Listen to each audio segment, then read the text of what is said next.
생생법률쇼 진행을 맡은 김도희입니다. 매주 화요일 생생법률쇼에서는 생활 문화 이슈를 짚어보고 분석하는 시간 함께 하는데요. 권상희 문화평론가 모셨습니다. 어서 오세요. 안녕하세요. 반갑습니다. 평론가님 벌써 이제 상반기가 다 지나갔는데 네.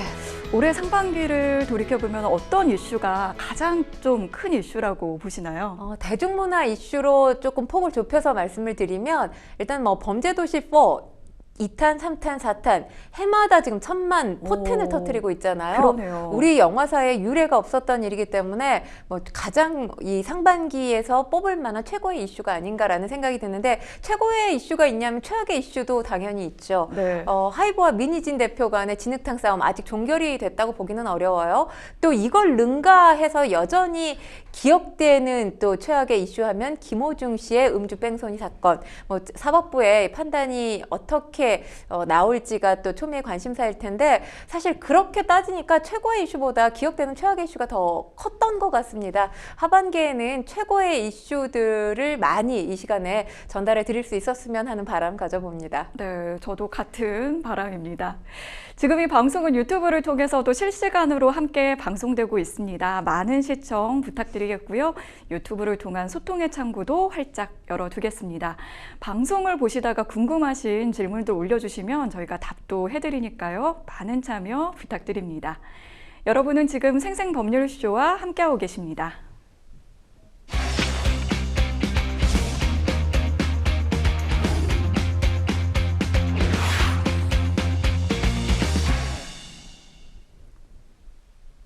첫 코너는 생생 코멘트 시간입니다. 생생 코멘트는 각 분야에서 화제가 되고 있는 인물과 이슈들을 주제로 그 말을 하게 된 배경과 의미를 짚어보는 시간인데요.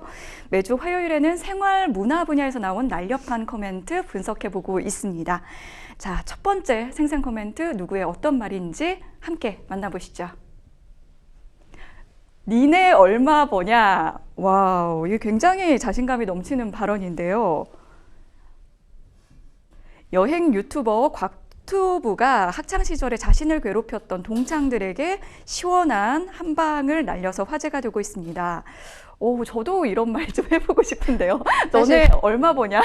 니네 얼마 버냐가 듣기에 따라서는 굉장히 오만방자하게 들릴 그럴 수 수도 있죠. 있죠. 네, 본인이 잘 버는 걸 자랑하기 위해서 니네 얼마 버냐? 얼마나 버는데? 이런 의미로 들릴 수도 있고요. 네. 아니면 도대체 얘들은 얼마나 벌까 궁금해서 니네 얼마 벌어? 이런 식의 또 개념으로 질문을 할 수도 있는데, 그 질문에 속 시원하게 대답하기도 어렵고 이 네. 질문을 하기도 사실 어려운 게 사실이에요. 네. 그런데 곽튜브의 이 한마디가 지금 시원한 한방이라고 평가를 받는 데는 그 이유가 있습니다. 곽튜브 하면 굉장한 인기 유튜버잖아요. 네. 구독자만 200만 명이 넘습니다. 네. 그런데 본인이 운영하는 채널이 아니라 다른 사람이 운영하는 한 채널에 출연을 했고요. 이 채널의 진행자가 장성규 씨예요. 장성규 씨가 곽튜브에게 학창 시절 친구들이 지금의 곽튜브를 보면서 하고 있는 이야기들이 있느냐 이렇게 물었는데, 곽튜브가 여기에 대해서 학창시절 친구가 없다라고 대답을 합니다.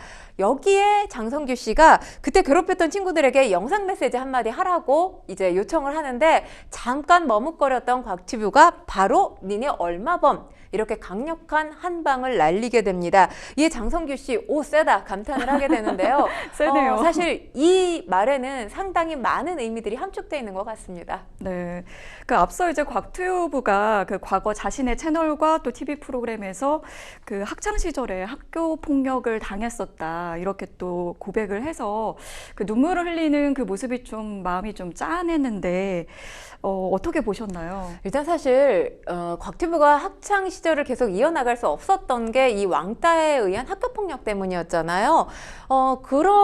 그리고 나서 집에서 TV만 봤다고 합니다. TV를 보면서 그때 이제 해외 축구를 자주 봤다고 하는데, 해외 축구를 보면서 한국인들이 없는 곳에서 살고 싶었다라는 이야기를 해요. 그래서 해외 여행을 시작하게 됐다고 밝히고 있는데, 일단은 사실 그래서 저는 이게 전화위복이 됐다고 생각해요. 그러니까요. 그 왜냐하면 상처가 좀 또 다른 세상으로 좀 이렇게 그렇죠. 이끌어준 부분이 있네요. 네, 그렇습니다. 그러니까 세상을 더 넓게 볼 수 있는 계기를 만들어준 게 아이러니하게도 학교폭력이라는 아픔이었다라는 생각이 드는데, 사실 이렇게 해서 200만 구독자를 거느린 인기 유튜버에서 이 활동이 그치는 게 아닙니다. 선행을 계속하고 있죠. 이런 경험들, 과거에 본인의 아픔을 겪고 있는, 현재도 그런 아픔은 현재 진행형인 상황이잖아요. 이런 사람들에게 도움이 돼야겠다라고 생각을 하고 학교폭력 피해 학생들을 돕기 위한 재단에 2년 동안 3천만 원을 기부했다고 네. 합니다. 그리고 또 중요한 거, 아까 뭐 수입 얘기를 했지만 사실 유명인들이 수입에 대해서 밝히기를 조금 꺼려 하잖아요. 네, 민감한 부분이긴 하죠. 그렇죠. 거기에 네. 대해서 설왕설래가 많기 때문에 그런 것인데, 곽튜브 지난해 본인 수입에 대해서 밝혔습니다. 제일 잘 벌 때 기준으로 한 달 기준으로 하면 직장인 연봉을 번 적이 있다고 합니다. 이 사실 유튜버가 되기 전에 아제르바이잔 대사관에서 근무를 했었잖아요. 네. 이 대사관 다니던 시절의 연봉을 한 달 동안 수입으로 벌었던 적이 있었다고 밝혔습니다. 아, 그렇군요.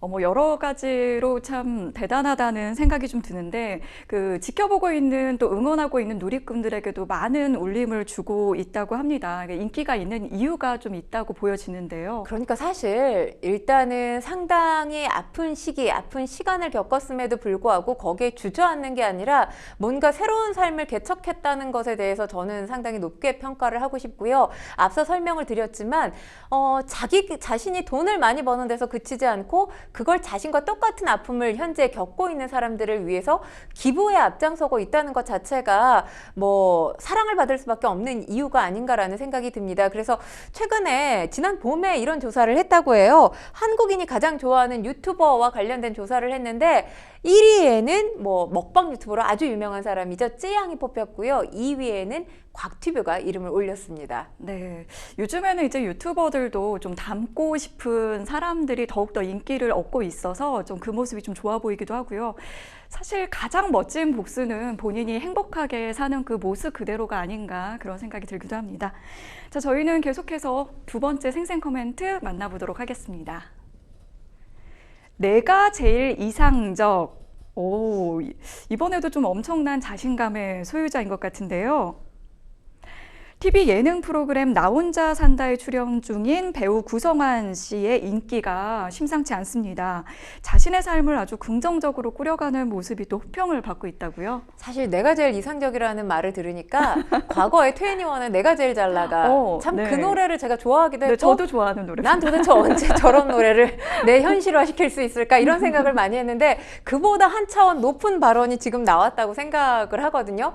내가 가장 이상적이라고 생각하고 살기가 사실 쉽지 않잖아요. 쉽지 않죠. 이런 삶의 모습을 보이는 사람이 바로 배우 구성환 씨인데, 구성환 씨가 이 지상파 유명한 예능이 있죠. 나 혼자 산다에 출연하면서 나 혼자 산다의 시청률도 상당히 덩달아 오르고 있습니다. 처음으로 정식 출연했던 시기의 시청률이 7.4%였고요. 이달 21일에는, 그러니까 지난달이죠. 지난달 21일에는 6.8%를 기록했는데, 사실 최근에 지상파가 시청률 고전을 면치 못하고 있는 상황이잖아요. 시청률이 구성환 씨가 출연함으로써 소폭 오른 모습을 보였습니다. 그런데 인기는 시청률 이상, 그 체감도는 상당히 높다고 볼 수 있어요.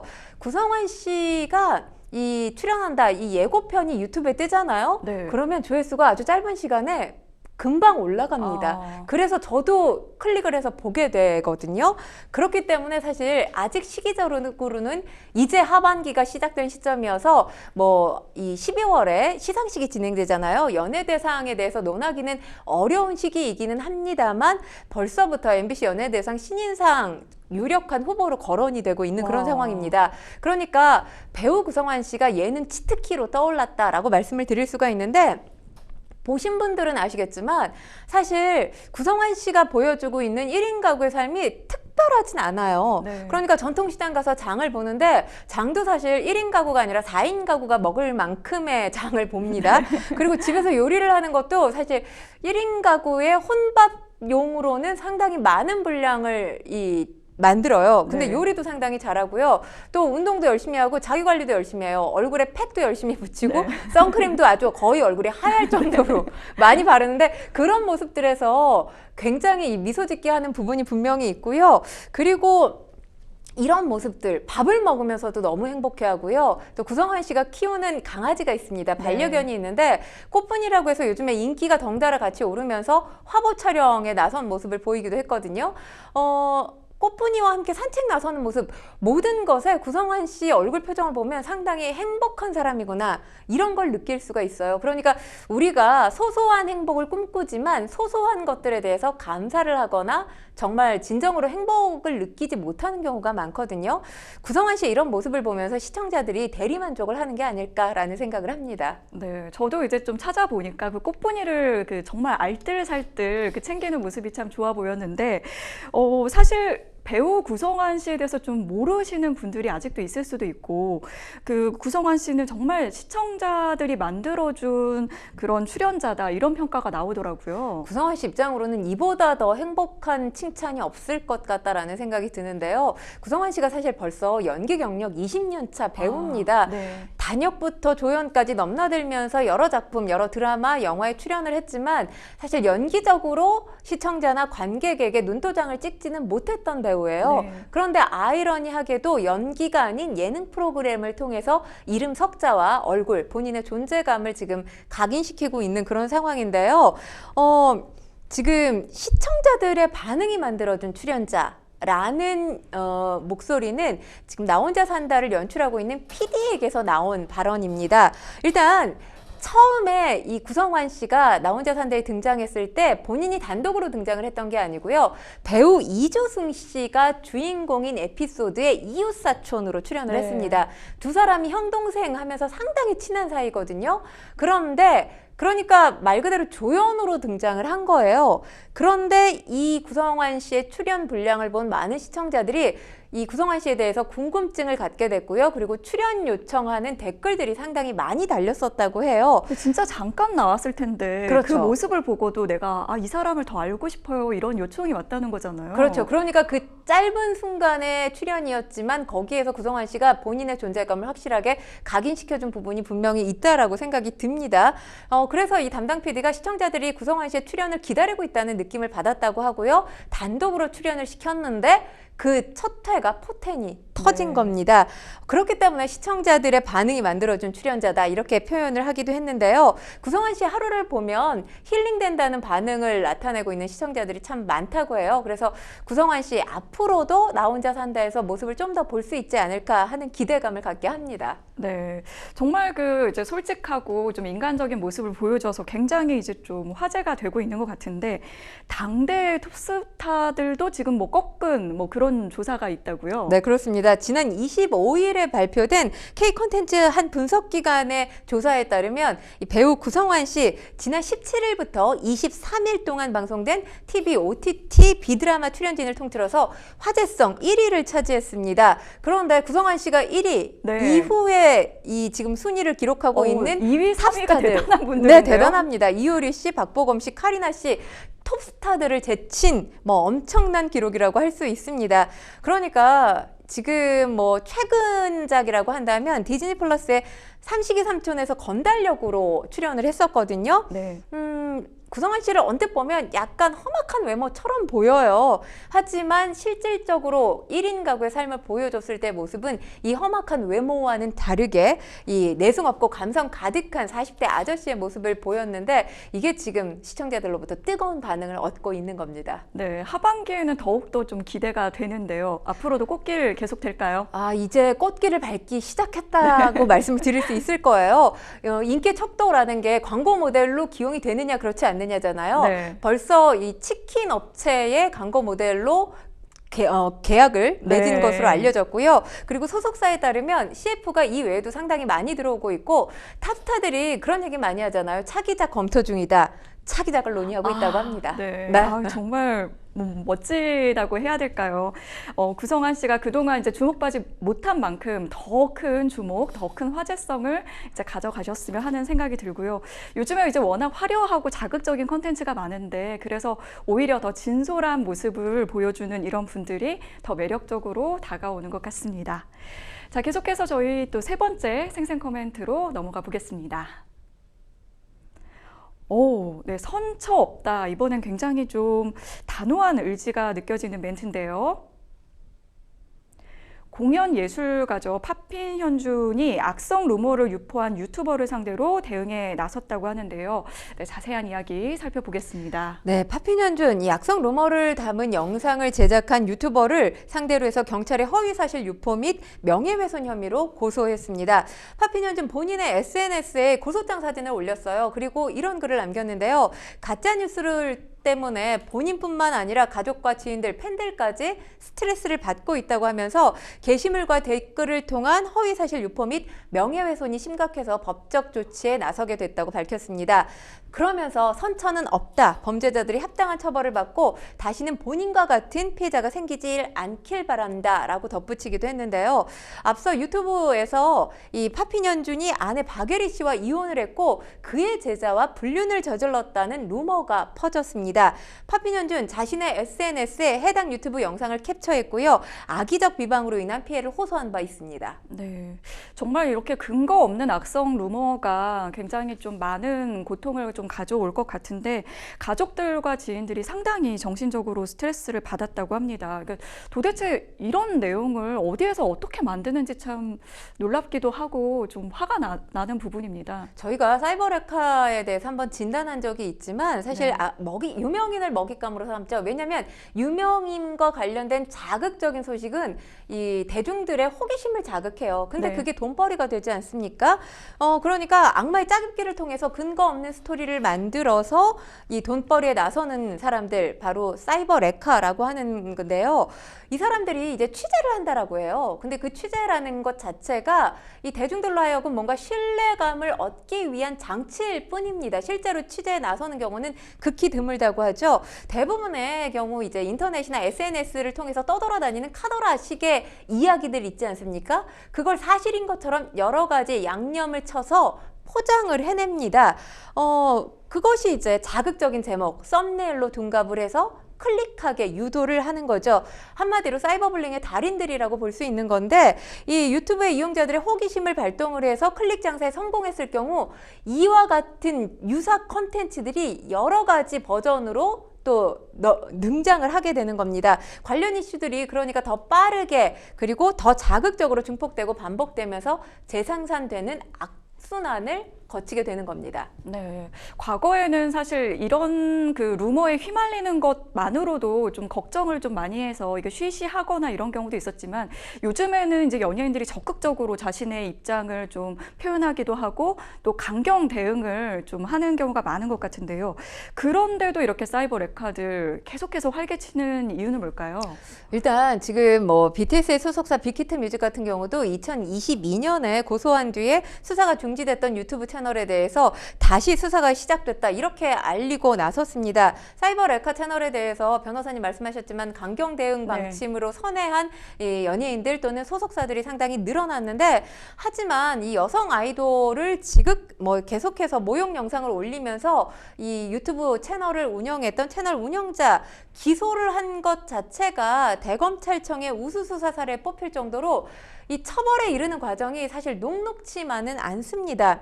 왜냐하면 이들이 익명성이라는 방패막이 아래에 가려져 있는 상황이에요. 요즘에 유튜브 콘텐츠들을 보면 직접 얼굴을 드러내고 목소리를 내서 본인이 직접 방송을 하는 유튜버들도 있지만 악성 콘텐츠들 같은 경우는 그렇지 않습니다. 목소리조차 AI를 대신하죠. 그래서 가해자가 누군지 특정하기가 상당히 쉽지 않습니다. 그러니까 고소 자체가 일단은 어려운 구조라고 말씀을 드릴 수 있고요. 중요한 건 지금 유튜브를 운영하는 회사가 구글이잖아요. 근데 구글 본사에 이와 관련해서 이 악성 민원이 있다 제기를 한다고 하더라도 개인정보 보호를 이유로 해서 관련된 정보를 알려주지 않는 상황입니다. 미국 법원을 거쳐야 되는 건 뭐 더 큰 문제일 수밖에 없죠. 사실 일반인들이 미국 사법제도를 이용한다는 건 상당히 먼 거리감을 가지고 있는 상황입니다.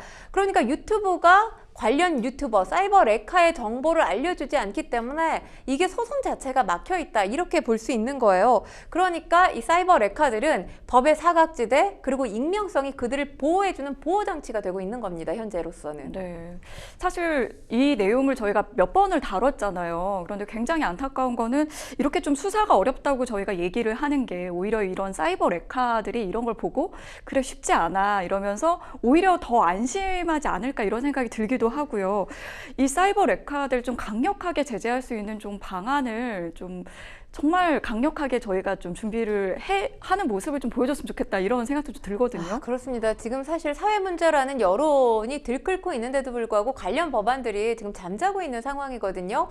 21대 국회에서도 이런 법안이 통과가 되지 못했기 때문에 22대 국회에서는 아직 기간이 많지 않습니까? 이제 뭐 네. 국회가 개원한 지 얼마 되지 않았기 때문에 제발 이 관련 법안 통과가 돼서 우리나라 법으로 이 사이버 레카들을 처단할 수 있는 그런 날이 좀 속히 왔으면 하는 바람을 갖고 있고요. 저는 사실 처벌에서 끝나서는 안 된다고 생각합니다. 왜냐하면 처벌받고 나와서 또 다른 계정 열 수 있지 않겠습니까? 그렇기 때문에 이렇게 처벌받은 유튜버들에 대해서는 이 유튜브가 다시는 그와 유사한 계정들을 열지 못하도록 하는 어떤 매뉴얼을 만들어야 된다라는 생각이 들고요. 또 한 가지는 이들이 지금 이 클릭 장사가 되기 때문에 이런 악성 루머들을 계속해서 퍼뜨리는 장사를 하고 있는 거 아닙니까? 그렇죠. 나중에는 결국에는 이 사이버 레카들에 대한 처벌의 최종적인 목표는 저는 이 가짜 뉴스를 생산해서 얻어낸 경제적인 이익 모두를 몰수하는 법안까지 만들어내야 되지 않나라는 생각을 덧붙여서 말씀드립니다. 네, 경제적인 이익을 좀 이렇게 몰수하는 방안 좀 괜찮다는 생각이 좀 드네요.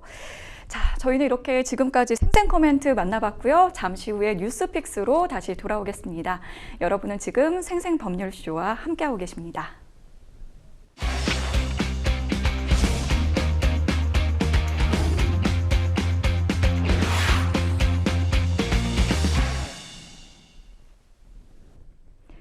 분야별 가장 핫한 소식을 집중 분석해보는 시간, 뉴스픽스 시작합니다. 매주 화요일에는 생활 문화 분야의 주요 이슈들 짚어보고 있는데요. 오늘 만나볼 첫 번째 주제는 어른이 울린 픽사의 마법, 인사이드 아웃 2 돌풍입니다. 야, 디즈니 픽사 애니메이션 인사이드 아웃 2가 돌풍을 일으키고 있습니다. 개봉 18일 만에 무려 500만 관객을 돌파했다고요. 오늘 제가 방송 시작하기 전에 잠시 스코어를 확인했는데 570만 관객을 넘어섰습니다. 그게 얼마 사이에 또 70만이 늘어난 건가요? 지금 그러니까 한 3, 4일 사이에 그렇게 늘어난 것으로 지금 네. 보여지는데요. 이 인사이드 아웃 2가 9년 만에 돌아왔잖아요. 그러니까 전작하고 꽤 시간차가 크게 네. 납니다. 그리고 지금 현재 상황에서 국내 기대작들이 속속들이 개봉하고 있는 상황임에도 불구하고 이 기대작들이 힘을 받지 못할 만큼 인사이드 아웃 2에 대한 열풍이 큰 상황입니다. 인사이드 아웃 이 전편의 스코어가 497만 명을 넘어섰거든요. 그러니까 전편의 스코어를 이미 훌쩍 뛰어넘은 상황인 거고요. 그리고 올해 개봉작 가운데 500만 관객 이상을 동원한 작품이 파묘 있었죠. 그리고 네. 범죄도시 4가 있었습니다. 그리고 외화로는 지금 애니메이션 영화죠. 애니메이션 영화로는 인사이드 아웃 2. 그러니까 인사이드 아웃 2가 올해 개봉된 영화 가운데 박스오피스 3위에 해당된다고 볼 수 있습니다. 일단 지금 인사이드 아웃 2가 이렇게 빠른 시간 안에 높은 스코어를 기록할 수 있는 것, 전 연령대에 고른 사랑을 받고 있거든요. 네. 그러니까 어린이들이 봐도 이상하지 않고요. 어른이들이라고 얘기를 하죠. 네. 어린이 마음을 갖고자 하는 또는 어린이 마음으로 돌아가고 싶은 어른들이 봐도 참 좋은 영화예요. 그렇기 때문에 10대부터 50대까지의 골고루 된 관심과 사랑을 받아서 아주 빠른 시간 안에 이 엄청난 흥행 스코어를 기록하고 있습니다. 국내 관객들에게 크게 사랑받았던 애니메이션, 뭐 지난해 엘리멘탈이 있었잖아요. 네네. 엘리멘탈의 최종 스코어가 720만 명이었는데 지금 이 스코어를 넘지 않겠느냐 이런 관측도 조심스럽게 나오고 있습니다. 네, 인사이드 아웃2는 사실 우리나라뿐만 아니라 전 세계적으로도 지금 흥행을 이어가고 있는데요. 글로벌 수입이 1조를 지금 돌파했다고 하고요. 또 역대 애니메이션 중 이게 최고 흥행 속도라고 하니까 정말 대단한 기록을 세워나가고 있는 것 같아요. 네, 그렇습니다. 글로벌 총 매출액이 지금 10억 달러를 넘어섰는데 올해 세계에서 개봉한 영화 가운데 가운데 유일한 기록입니다. 네. 미국 박스오피스 정보를 좀 말씀을 드리면 지난 29일부터 30일까지 5,740만 달러를 벌어들였고요. 3주 내내 지금 북미 박스오피스 정상을 접수하고 있습니다. 누적 매출액이 4억 6천만 달러를 넘어섰습니다. 북미외에서 이제 북미를 제외하고 다른 국가에서 벌어들인 매출액 5억 4,500만 달러를 넘어선 이 금액까지 더하게 되면 글로벌 총 매출액이 10억 1,400만 달러, 우리 돈으로 1조 1,400억 원, 와. 1조 4천억 원입니다. 네네. 1조 4천억 원을 넘어선 것으로 확인됐습니다. 매출 2위가 듄 파트 2거든요. 듄 파트 2가 7억 1,100만 달러였어요. 그러니까 매출 2위 영화하고도 꽤 큰 차이를 벌이면서 1위에 지금 자리하고 있는 겁니다. 지금 같은 기세로 계속 흥행세를 이어간다라고 가정을 한다면 올해 이 그러니까 역대 픽사 작품 통틀어서 최고의 흥행작이 될 가능성도 높다고 지금 점쳐지고 있는 상황인데요.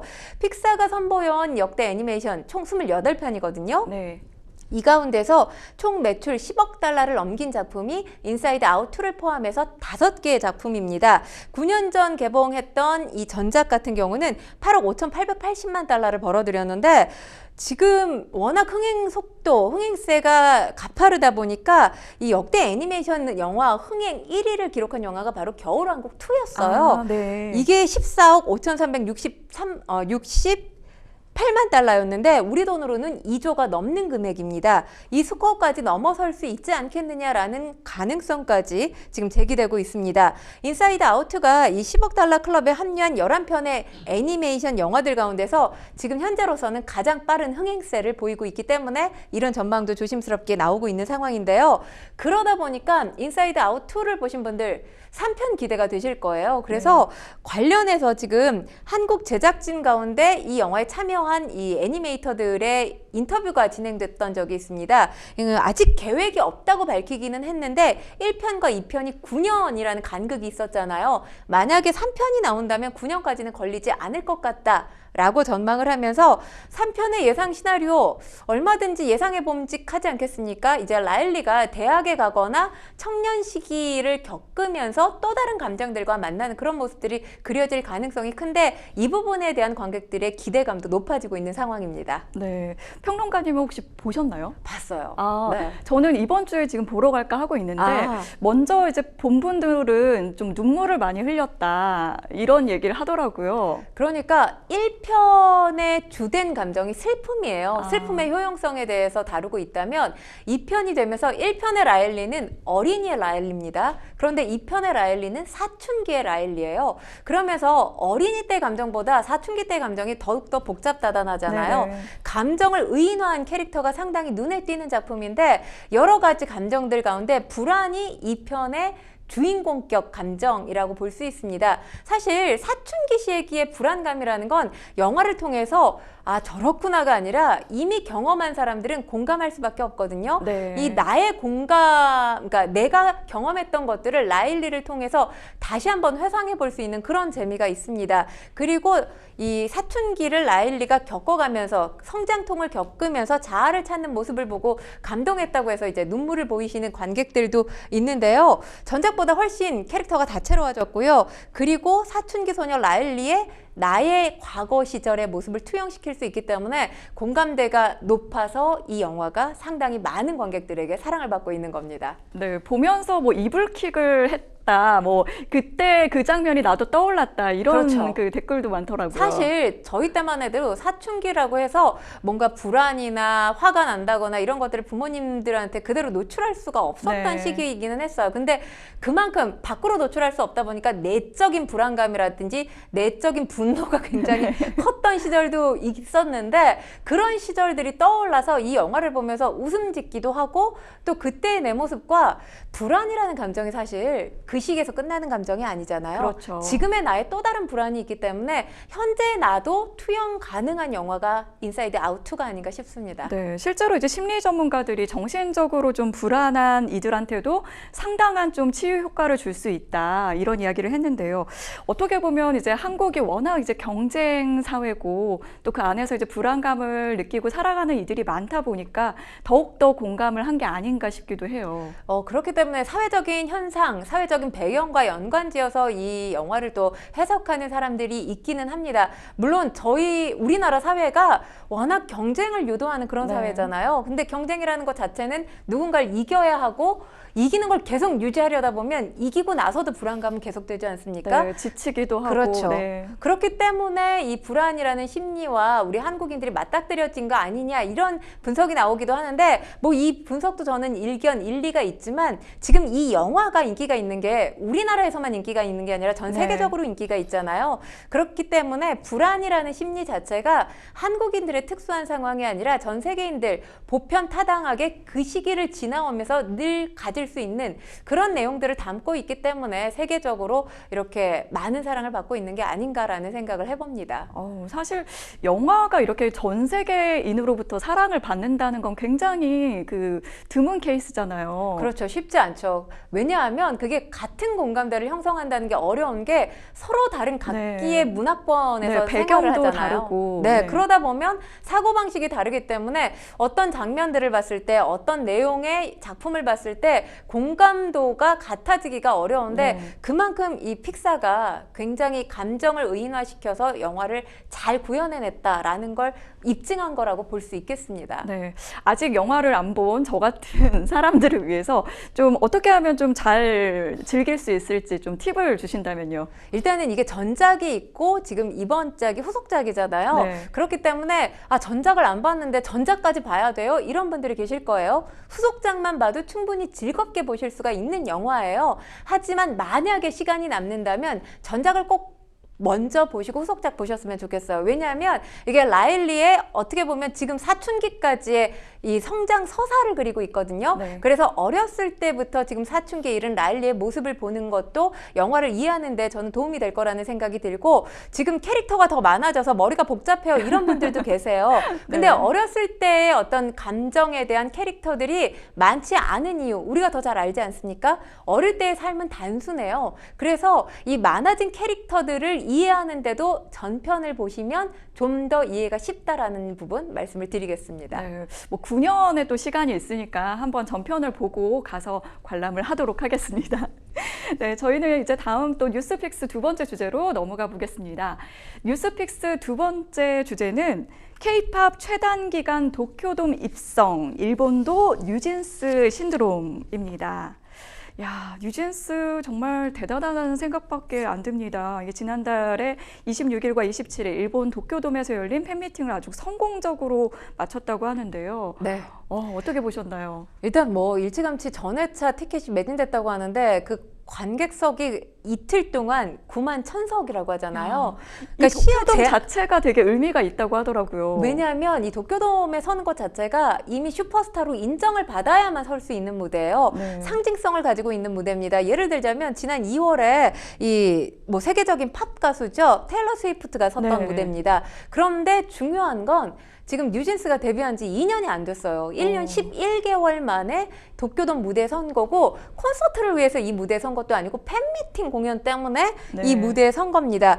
그러니까 해외 아티스트 가운데서 최단기 도쿄돔 입성 기록을 갖게 된 거고요. 일본 데뷔 싱글 슈퍼내추럴을 발매했잖아요. 불과 5일 만에 도쿄돔 무대를 정복했다라고 표현을 해도 과언이 아닐 정도의 반응을 이끌어냈습니다. 뭐 팬미팅 이상의 음악 축제와도 같았다고 하는데 저는 관련된 영상 유튜브에 있는 영상들을 거의 다 봤거든요. 네.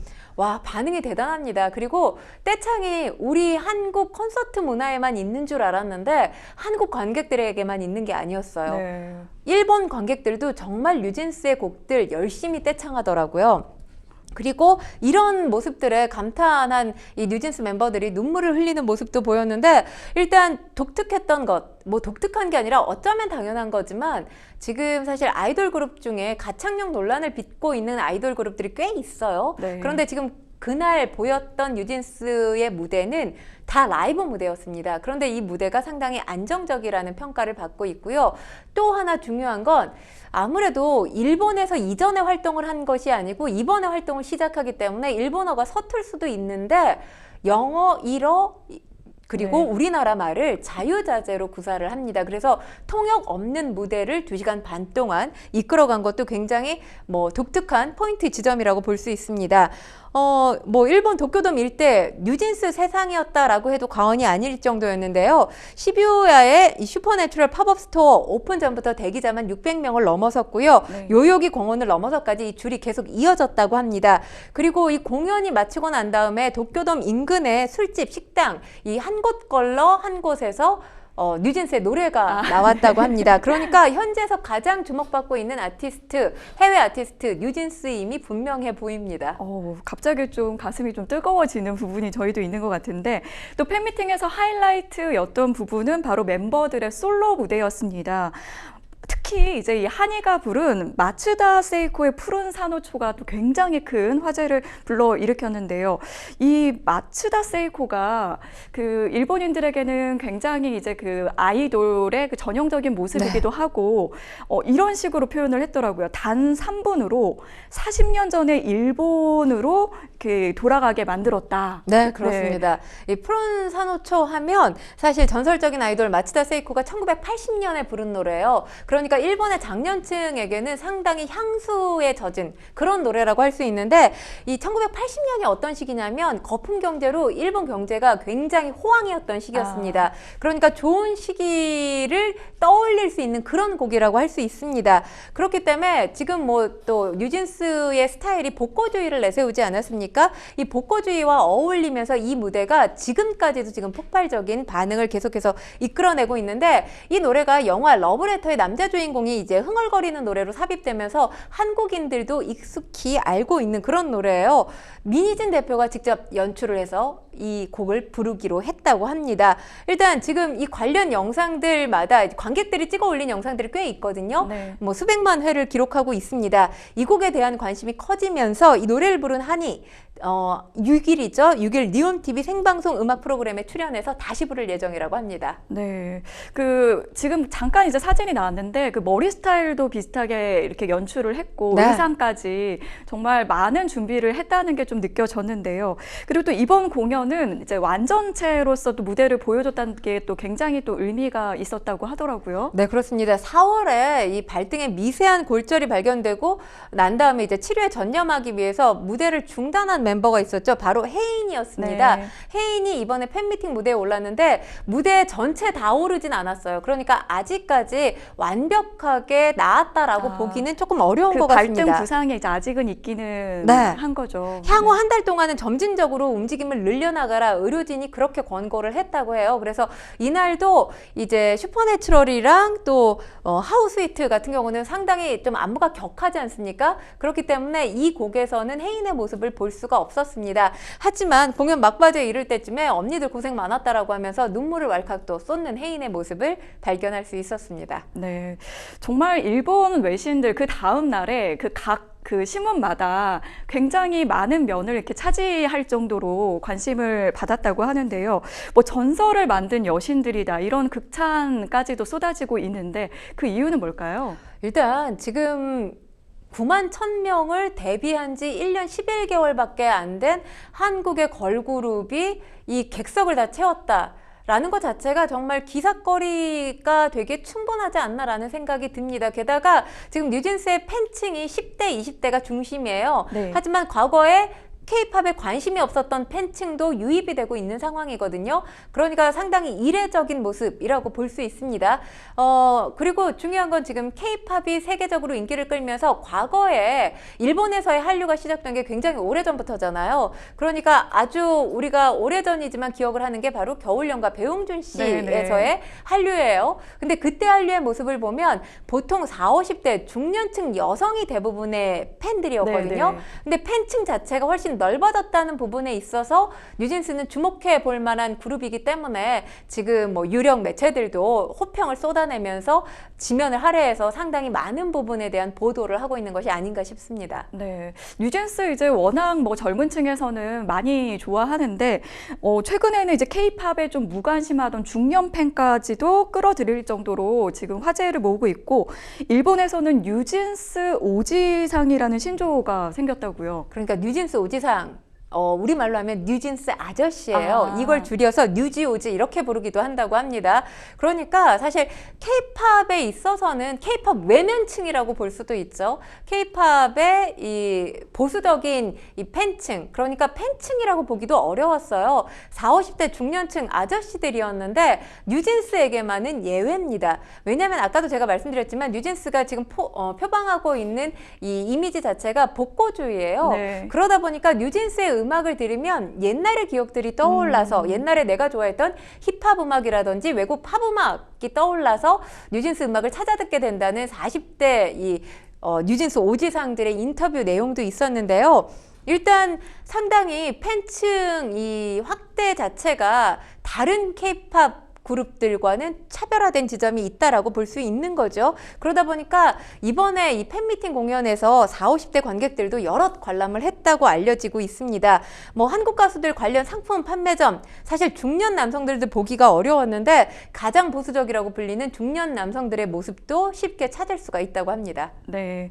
그리고 이제 앞서 말씀드린 것처럼 젊은 세대가 또 뜨겁게 호응을 하고 있는데 SNS라든지 유튜브의 콘텐츠를 통해서 이제 K-팝 바람이 정말 전 세계적으로 확산이 되고 있는 것 같아요. 그래서 K-팝이 더욱더 좀 역동적이고 좀 활동적이면서 젊어지고 있다. 이런 분석이 나오고 있더라고요. 일단 유튜브 콘텐츠의 어떤 이 K-팝과 관련된 콘텐츠들 조회수를 보면 일본의 조회수가 어마어마합니다. 한국을 제외하고 세계 1위 이 K-팝 소비국이 바로 일본인 상황이에요.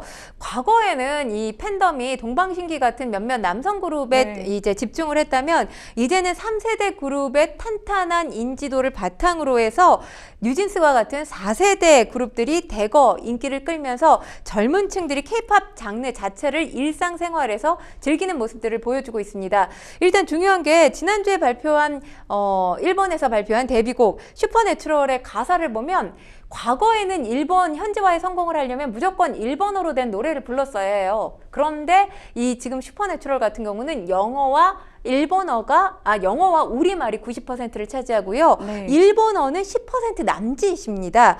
그리고 지금 도쿄돔 인근에서 이 뉴진스 팬들 인터뷰를 한 모습을 보면 한국말로 대화를 나누고 있는 청년들의 모습도 확인을 할 수가 있습니다. 그러니까 우리 음악뿐만 아니라 이제는 한국어 그 자체가 한류가 되는 시기다 이렇게 말씀을 드릴 수가 있을 것 같습니다. 네. 그리고 이제 또 저희가 되게 좋은 소식만 계속 전해드렸지만 사실 하이브는 지금 내부 약간 갈등이라고 할까요? 그런 모습을 또 이전에 저희가 소식을 전해드린 적이 있는데 미니지는 웃었지만 그 자리에 있어야 할 방시혁은 없었다 뭐 이런 또 지적들이 나오고 있더라고요. 어떻게 보면 이제 내부 다툼에 대해서 좀 입장을 밝히고 미래지향적인 좀 대책이라든지 그런 모습을 좀 보여줬으면 좋겠다. 이런 목소리가 나오고 있습니다. 좀 아쉬운 게 사실 도쿄돔 공연에 방시혁 의장이 찾아갔으면 어땠을까라는 네. 아쉬움이 남습니다. 왜냐하면 민희진 대표는 차치하고라도 뉴진스 홀대론이 제기가 됐었잖아요. 네. 그런 의구심을 불식시키기 위해서라도 방시혁 의장이 뉴진스를 좀 다독여주는 이런 모습을 보였더라면 어땠을까 하는 생각이 드는데 일단 지금 화해가 되지 않은 상황이잖아요. 갈등이 봉합되지 않은 상황인 건 사실입니다. 하이브 입장에서는 뭔가 장고를 두고 있는 느낌이 들어요. 여러 가지 전략을 세울 수도 있는 것이고 민희진 대표에 대한 아무래도 감정의 골이 깊다 보니까 그 골을 메우기 어려운 부분도 있을 것 같지만 민희진 대표를 제외하더라도 일단은 뉴진스와 뉴진스 팬들을 좀 생각해서라도 방향을 조금 전향적인 방향으로 조금 뭔가 앞으로 나아갈 길을 제시해야 되는 게 아닐까라는 생각을 해봅니다. 네. 네, 뉴진스 소식까지 전해드렸고요. 저희는 이어서 또 세 번째 주제로 넘어가 보도록 하겠습니다. 뉴스픽스 세 번째 주제는 허웅부터 이혜인까지 스포츠계 사생활 논란 시끌입니다. 요즘에 스포츠계 좀 눈살을 좀 찌푸릴 만한 사건 사고가 좀 많이 일어나고 있는데요. 먼저 이제 프로 농구 선수죠. 허웅 씨부터 또 피겨의 미래라고 불리는 이혜인까지 대중의 입방아에 계속 지금 오르고 있는데요. 먼저 이제 허웅 선수 소식을 좀 살펴볼까요? 네, 그렇습니다. 허웅 씨 전 여자친구인 A 씨가 지속적인 공갈과 협박, 스토킹 등으로 본인을 괴롭혔다면서 경찰에 고소장을 제출했는데요. 이 과정에서 허웅 씨와 전 여자친구 A 씨가 2018년부터 2021년 말까지 교제했다는 사실이 드러났고요. 그 사이에 두 번의 임신과 낙태가 있었다는 사실도 밝혀졌습니다. 허웅 씨 2019년 첫 임신 당시에 A 씨와 아이를 책임지겠다고 약속했지만 A 씨가 결혼 후에 아이를 갖고 싶다면서 낙태를 결정했다고 하고요. 2021년 두 번째 임신 때는 결혼 전에 이 결혼을 원한 A 씨에게 조금 더 고민해봐야 할 것 같다, 이렇게 주저하는 모습을 보였다고 합니다. 여기에 A 씨가 태도를 돌변하고 3억을 요구했다, 이렇게 입장을 밝혔는데 사실상 책임 회피라는 비판이 허웅 씨에게 쏟아지면서 결혼하려 했었다라면서 입장을 번복하기도 했습니다. A 씨 이 매체와 인터뷰를 가졌는데 두 차례 임신 중절 수술 동안 허웅 씨가 결혼을 언급하지 않았고 되려 낙태를 종용했다라고 주장을 하고 있습니다. 한편 허웅 씨 지난달 29일 입장을 냈는데요. 현재 상대방의 주장 사실과 다르다고 하면서 이에 관해서는 수사기관의 적극적인 협조로 대응하고 있다고 밝혔습니다. 지금 허웅 씨와 A 씨 진흙탕 싸움이 계속되고 있는 상황인데 이 논란이 장기화될 가능성이 큽니다. 허웅 씨는 농구 선수뿐만 아니라 지금 여러 예능 프로그램에 출연하면서 또 연예계 활동 함께하고 있었는데요. 이런 활동에 제동이 걸린 상황입니다. 네, 양측의 진실 공방이 있어서 이게 좀 더 이어질 가능성이 좀 높아 보이고요. 또 이제 피겨스케이팅 여자 싱글 전 국가대표인 이혜인 씨가 해외 전지 훈련에서 미성년자 후배를 성추행한 혐의로 3년 자격정지 징계를 받았습니다. 이제 이혜인 선수는 이 피해자에 대해서 연인 관계였다, 이렇게 주장을 하고 있지만 피해자 측은 또 전혀 다른 얘기를 하고 있다고요. 네, 그렇습니다. 이혜인 선수 이 대표팀 일원으로 떠난 이탈리아 전지훈련에서 술을 마시고 미성년자인 남성 후배 B 선수를 성추행한 혐의로 대한빙상경기연맹으로부터 3년 자격정지 중징계를 받았는데요. 이혜인 씨 지금 성추행 논란과 관련해서 연인 사이의 행동이었다고 항변하고 있습니다. 미성년자 피해 선수인 B 씨 측은 관계 정립이 명확하게 이루어지지 않은 상태에서 이혜인 씨가 키스마크를 목에 남겼고 이에 많이 당황해서 자리를 피했다라고 주장을 하고 있습니다. 이에 대해서 이혜인 씨가 본인의 SNS에 피해자와 나눈 연인일 당시의 대화를 공개했습니다. 문제가 된 행동에 대해서 피해자가 먼저 제안한 것이라는 의미로 해명을 한 건데요. 피해자 측은 문제된 행위에 대해서 병원에서 치료를 받았다, 이렇게 반박하고 나섰습니다. 네. 그런데 이제 이혜인 씨는 현재 이제 대한빙상경기연맹으로부터 3년 자격정지를 받은 것에 반해서 허웅 씨는 이제 한국농구연맹으로부터 별다른 징계를 받지 않았습니다. 이 부분을 두고 사실 이제 여자 선수에게만 좀 징계가 너무 가혹한 게 아니냐, 이런 의견이 좀 나오고 있다고요. 근데 이게 지금 단편적으로 비교를 해서는 안 된다라고 생각합니다.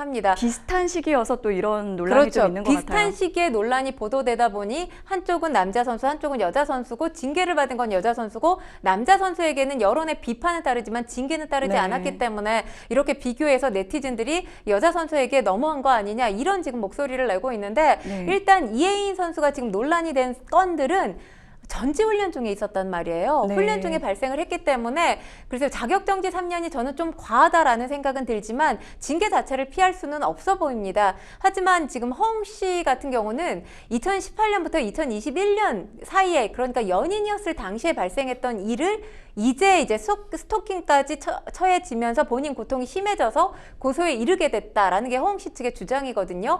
그 일로 인해서 허웅 씨가 농구 코트에서나 훈련을 받을 때 뭔가 불미스러운 문제를 일으켰다면 당연히 징계의 대상이 될 수 있겠지만 과거의 일인 상황이고 그 일로 인해서 지금 현재 농구 선수로서 농구를 하고 있는데 뭔가 문제가 생기진 않았기 때문에 동등 비교해서 남자 선수에게 또는 여자 선수에게 징계가 있다 없다 이렇게 단편 비교는 조금 어렵지 않나라는 생각을 합니다. 그럴 수 있는 면도 있다는 좀 생각이 드네요. 사실 스포츠 스타들의 뭐 사생활도 존중이 돼야겠지만 공인으로서 또 기대하는 바가 크니까 좀 실망도 큰 것 같습니다. 왜냐하면 사실 과거와 다르게 스포츠 스타들의 위상이 상당히 높아졌어요. 그렇기 때문에 제가 이 시간에도 연예인들의 어떤 사회적인 영향력이 상당히 높아졌다라고 말씀을 드렸지만 스포츠 스타들도 여기에 뭐 비할 바 아닌가라는 생각을 드는 게 지금 스포츠 스타들을 보면서 청소년들 꿈을 키우고 있는 청소년들이 상당히 많아요. 그런 만큼 우리가 스포츠 선수들에게 프로 의식이라는 얘기를 많이 하잖아요. 네. 사생활에도 프로 의식 수준을 가져야 된다라는 생각이 듭니다. 그러니까 운동하고 있을 때만 프로 의식의 어떤 프로의 모습을 보이는 게 아니라 사생활 관리, 자기 관리에 있어서도 프로 같은 모습을 보여야 된다라는 생각이 드는 게 요즘에는 선수들이 이 선수로서 계속해서 활동을 해 나갈 수 있느냐 없느냐가 네. 부상 정도로 판가름 나는 게 아니라고 하잖아요. 사생활 관리가 장수의 비결이라는 말이 나올 정도거든요. 그렇기 때문에 이 안팎으로, 그러니까 선수로서의 모습 또는 선수가 아닌 시기에서의 모습도 관리의 대상이라는 걸 스포츠 스타들이 명심해야 되지 않을까라는 생각을 합니다. 네. 저희 이제 어느새 인사드려야 할 시간이 다 됐는데요. 오늘 함께해 주신 권상희 평론가님 고맙습니다. 고맙습니다. 생생법률쇼 이만 인사드리겠습니다. 끝까지 함께해 주시고 시청해 주신 여러분 진심으로 고맙습니다.